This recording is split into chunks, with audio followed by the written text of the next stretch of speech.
رسول اکرم صلی اللہ تعالی علیہ وسلم نے ارشاد فرمایا کہ ان قریب سخت فتنے ہوں گے،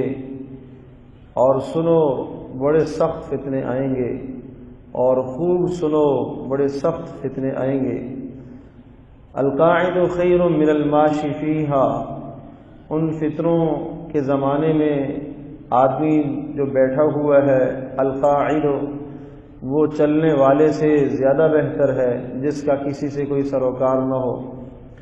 والماشی فیہا خیر من الساعی الیہا، اور ارشاد فرمایا بیٹھا ہوا آدمی اس آدمی سے زیادہ بہتر ہے جو کسی بھی درجے کا فتنوں کے اندر ملوث ہے۔ الا فاذا وقعت، سن لو جب یہ فتنے آ جائیں، فمن کان لہ ابل فلیلحق بابلہ، تو جس آدمی کے پاس اونٹ ہوں وہ ان اونٹوں کو لے اور جنگل کی طرف نکل جائے۔ ومن کان لہ غنم فلیلحق بغنمہ، اور جس آدمی کے پاس بکریاں ہوں وہ بکریوں کو لے کے نکل جائے۔ ومن کانت لہ ارض فلیلحق بارضہ، اور جس آدمی کے پاس کوئی زمین ہو کھیتی باڑی کے لیے وہ اس میں مشغول ہو جائے، فتنوں سے علیحدہ رہے۔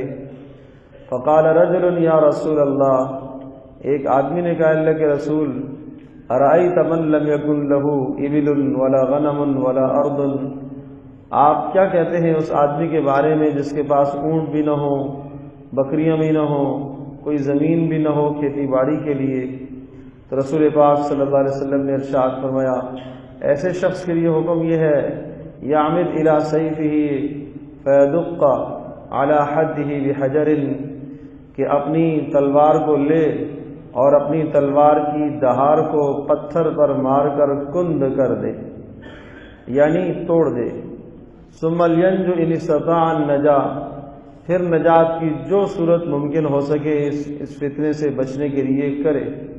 اللہم حل بلغت، پھر آپ علیہ السلام نے ارشاد فرمایا اللہ تو گواہ رہنا میں نے بات پہنچا دی۔ اللہم حل بلغت، اے اللہ میں نے بات پہنچا دی۔ اللہم حل بلغت، اے اللہ میں نے بات پہنچا دی، 3 بار یہ جملہ ارشاد فرمایا۔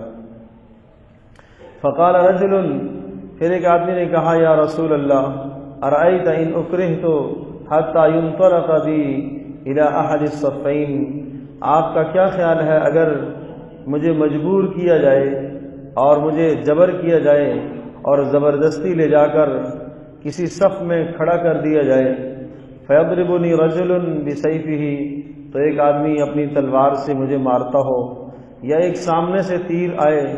اور وہ تیر میری ہلاکت کا ذریعہ بن جائے، تو پھر کیا حکم ہے؟ تو رسول پاک صلی اللہ علیہ وسلم نے ارشاد فرمایا یبو باثمی و اثمک یکون من اصحاب النار، کہ تیری طرف تیر پھینکنے والا آدمی اور تجھے اپنی تلوار سے مارنے والا، قتل کرنے والا،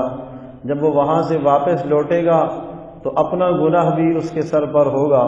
اور تیرا گناہ بھی اس کے سر پر ہوگا، اور وہ اصحاب النار، وہ دوزخیوں میں سے ہو جائے گا۔ حضرت صلی اللہ تعالی علیہ وسلم کی یہ مشہور احادیث ہیں،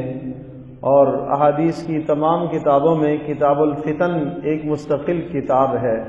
اور اس میں وہ احادیث ذکر کی گئی ہیں جن احادیث کے متعلق حضرت صلی اللہ علیہ وسلم نے آنے والے حالات میں کے متعلق ان احادیث میں پیشن گوئی فرمائی ہے۔ انہی میں سے ایک یہ بھی ہے۔ غرض اس حدیث کا معنی اور مقصد اور مدعا یہ ہے کہ جب اس قسم کے حالات ہوں تو انسان اپنے ایمان کو، اپنے دین کو، اور اسی طرح سے اپنے گرد و نواح کے ماحول کو، دین کو بچانے کی بھرپور کوشش کرے، لیکن کسی فتنے میں انسان مبتلا نہ ہو، اور کسی ظالم کا آدمی ساتھ نہ دے، نہ حق کسی کا انسان ساتھ نہ دے۔ ہر آدمی کو ظلم سے، زیادتی سے روکنے کی زبان سے بھرپور کوشش کرتا رہے، لیکن عملاً آدمی ایسے حالات میں شریک نہ ہو۔ اور آپ علیہ السلام کا یہ فرمان تو بالکل وضاحت ہے کہ جس آدمی کے پاس بکریاں ہیں، اونٹ ہیں، یا اسی طرح سے کوئی زمین ہے تو وہ وہاں چلا جائے، جا کے بندگی کرے، اللہ تبارک و تعالیٰ کو راضی کرے، اپنے ایمان کی، اپنے خاندان کے، گھر والوں کے ایمان کی حفاظت کے، تحفظ کے جو اسباب ہو سکتے ہیں وہ اختیار کرے۔ اور پھر ایک آدمی نے کہا اللہ کے رسول، اگر ایک آدمی کے پاس اونٹ بھی نہ ہو، بکریاں بھی نہ ہو، زمین بھی نہ ہو تو کیا کرے؟ آپ نے گویا کہ ارشاد فرمایا اسے چاہیے کہ وہ اپنا ہتھیار توڑ ڈالے، اس لیے کہ اگر اس کے پاس ہتھیار ہوگا تو ممکن ہے کسی مسلمان پر اس کا ہتھیار نہ لگ جائے، اور کسی مسلمان پر اگر ہتھیار پڑ گیا اور اس کے ہاتھ مسلمان کے خون سے رنگین ہو گئے تو اپنے لیے جہنم کو واجب کر لے گا۔ اس لیے آپ علیہ الصلوۃ والسلام نے یہ ارشاد فرمایا۔ ایک اور حدیث میں حضرت صلی اللہ علیہ وسلم نے اس طرح سے بھی ارشاد فرمایا کہ خیال رکھنا کہ تمہاری زبانیں دوسروں کی عزتوں سے محفوظ رہیں، اور تمہارے ہاتھ دوسروں کے خونوں سے محفوظ رہیں، اور تمہارے پیٹ دوسروں کے مالوں سے محفوظ رہیں۔ پیٹ میں حرام نہ ڈالنا، اور اپنے ہاتھوں کو دوسروں کے خون سے رنگین نہ کرنا۔ اور اسی طرح سے آپ علیہ السلام نے یہ بھی فرمایا کہ دوسروں کی عزتوں سے اپنی زبانوں کو خراب نہ کرنا، یعنی کسی کی بے عزتی کر کے، گالی گلوچ اختیار کر کے، یا کسی کی ہتک اور توہین کر کے اپنی زبان کو خراب نہ کرنا۔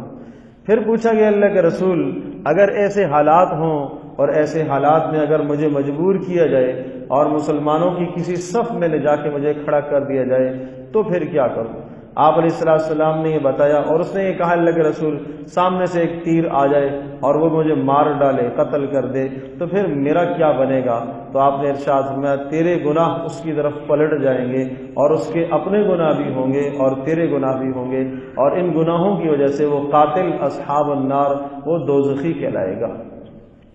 اس لیے میرے عزیز دوستوں اور بزرگوں، بجائے اس کے کہ ہم تبصرے کریں، بجائے اس کے کہ جناب ہم اس قسم کی باتیں کریں، بجائے اس کے کہ ہم کبھی اخبارات کو دیکھیں، بجائے اس کے کہ کبھی ہم دیگر ذرائع ابلاغ کو دیکھیں کہ کیا ہوا، کس نے کیا کہا، سب سے بہتر حل یہ ہے کہ انسان اللہ پاک کی طرف رجوع کرے، ان تمام حالات، ان تمام حوادثات کو چھوڑے اور انسان اللہ پاک کی طرف رجوع کرے، اپنے ایمان کو محفوظ کرنے کے لیے جو اسباب ہو سکتے ہیں ان اسباب کو اختیار کرے، اور اسی طرح سے اپنی زبان کو بھی آدمی قابو میں رکھے، اور اپنے ہاتھ کو بھی انسان روک کر رکھے، اور اپنی سوچوں کی بھی انسان حفاظت کرے۔ یقیناً پرفتن زمانہ ہے، اور اس زمانے میں ایمان کو بچانا، اسلام کو بچانا، دین کو بچانا، دین پر استقامت اختیار کرنا بہت مشکل کام ہے۔ آپ علیہ السلام نے ایسے ہی زمانے کے متعلق نشاندہی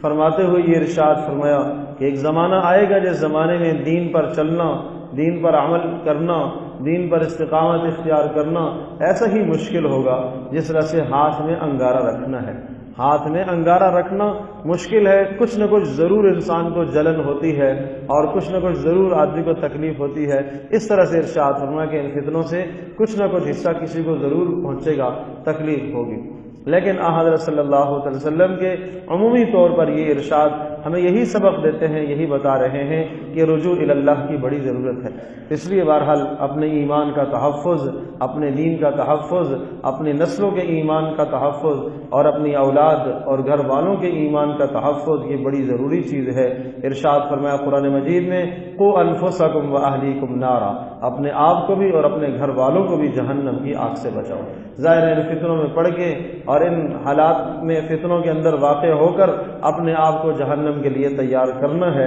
ان تمام فتنوں سے انسان الگ ہی رہے اور کنارہ کشی ہی اختیار کرے، تو اسی میں خیر ہے، اسی میں بہتر ہے۔ اللہ پاک ہم سب کے لیے عمل کرنا آسان فرمائے۔